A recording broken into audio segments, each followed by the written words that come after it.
it's Sarah, and today on Budgetsew, I'm going to show you some old-fashioned crafts that I've been working on. But first, I'm going to show you one of my makes. Today I'm wearing Vogue 9204 View C in a size 16.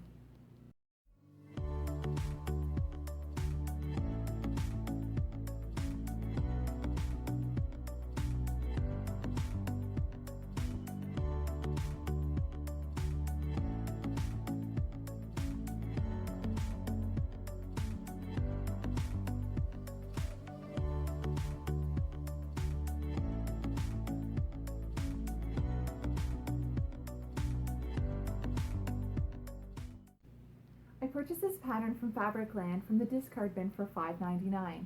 I like that the necktie is attached to the shirt so I won't lose it. The top is loose fitting, comfortable, and just the right length for me. The fabric came from Fabricland as well, from the clearance section. It was $6.50 a meter and I bought the last of the bolt, which was 1.1 meters. Now that wasn't quite enough fabric to make this shirt, so I improvised and I used some blue remnant fabric for the inside yoke of the shirt, as well as the facings and the bottom of the sleeves. I could have made the sleeve shorter, but I like the long sleeve look and I like how it turned out. In the comments section, let me know about what old-fashioned crafts you've been working on. And while you're there, please hit the like button. And if you'd like to see more from Budgetsew, please subscribe. Now, on to the old-fashioned crafts. One of my favorite crafts is embroidery, and I'm going to take you step by step through the process. There are different ways to apply design to fabric. You can draw one freehand with a pencil, or you can trace one on using carbon paper, or you could iron on a transfer. I have these Voguart transfers that I showed you in a previous video, and I'll post a link to that video in the description box of this video. I also have these sunbonnet transfers and these medieval transfers, and I'm going to show you how to iron on and embroider a transfer. I'm using my Elegant Medieval Iron-On Transfer Pattern Book by Marty Noble that I purchased from Amazon.ca. I'll post a link to the book in the description box of this video. Only one side of the page is printed so that the ink does not bleed through to the other side. As you can see here, you can choose very simple designs or very intricate ones. You can choose large ones or small ones. It just depends on your mood and the item you wish to embroider.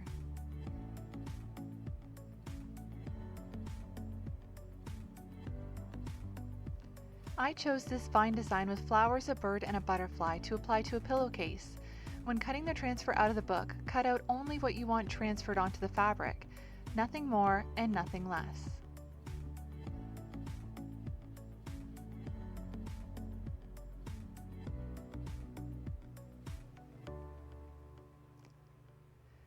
Place the printed side of the transfer down onto the fabric in the place you wish to embroider. Make sure it's in the exact spot you want because you won't be able to move it once you start. I'm pinning my design down onto the pillowcase so it does not shift while I'm ironing. If the transfer moves, the design will be blurry and hard to follow.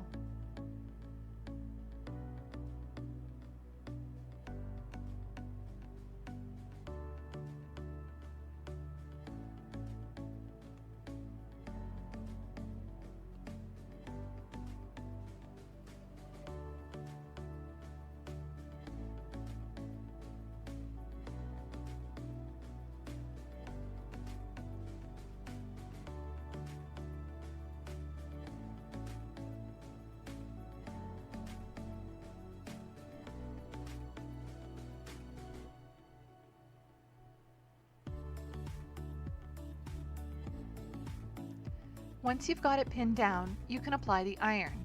Keep ironing the transfer until it is dark enough to see and follow the ink on the fabric. Be sure to read the instructions for the transfer so you don't burn the fabric or the transfer.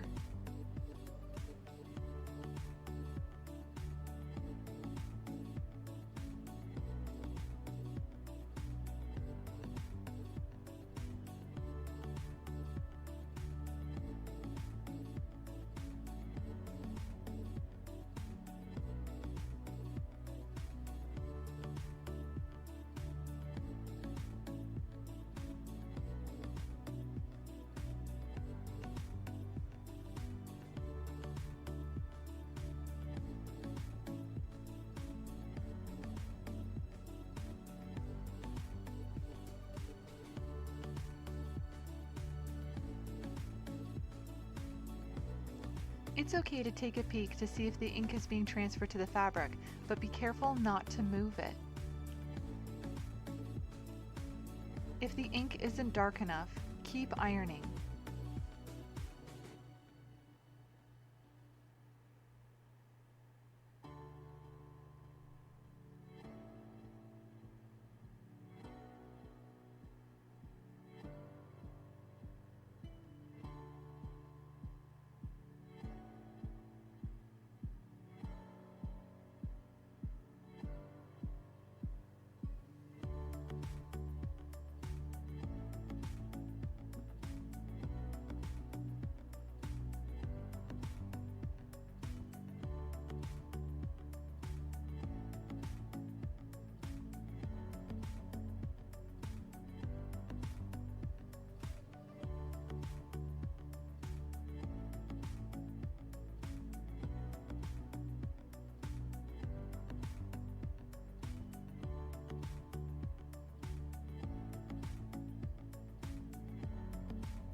Once the ink was dark enough, I removed the pins and transfer.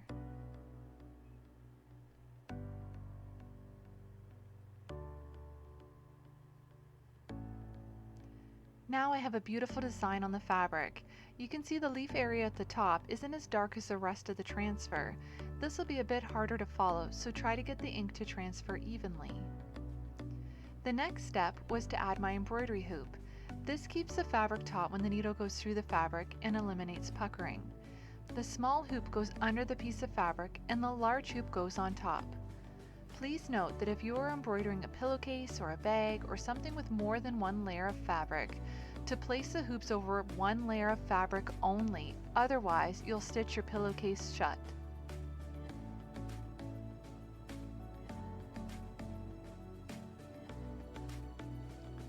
Once the hoops are lined up, press them together so that the small one fits inside the large one, and then tighten the screw to lock it in place. Now you're ready to embroider. Try to plan out your colors before you start. I chose jewel tones for my design.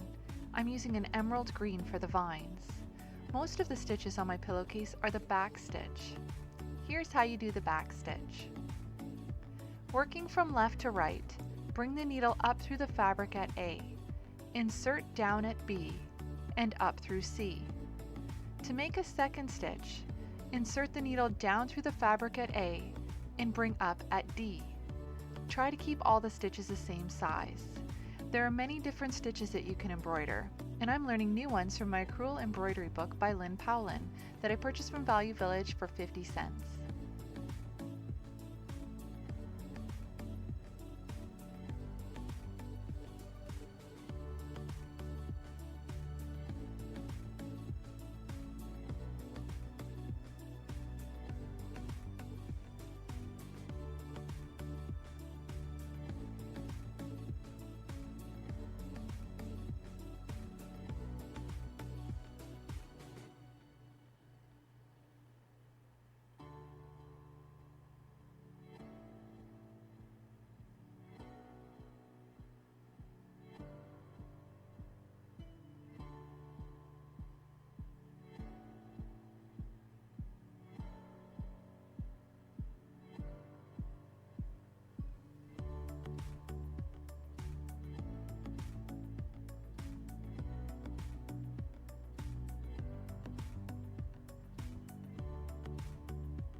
This is a pillowcase with the transfer applied.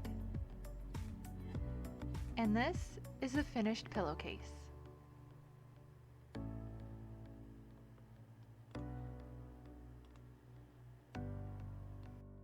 If you like sewing and old-fashioned crafts as much as I do, then please like this video and subscribe to Budgetsew to stay connected. Thanks for watching. See you next time.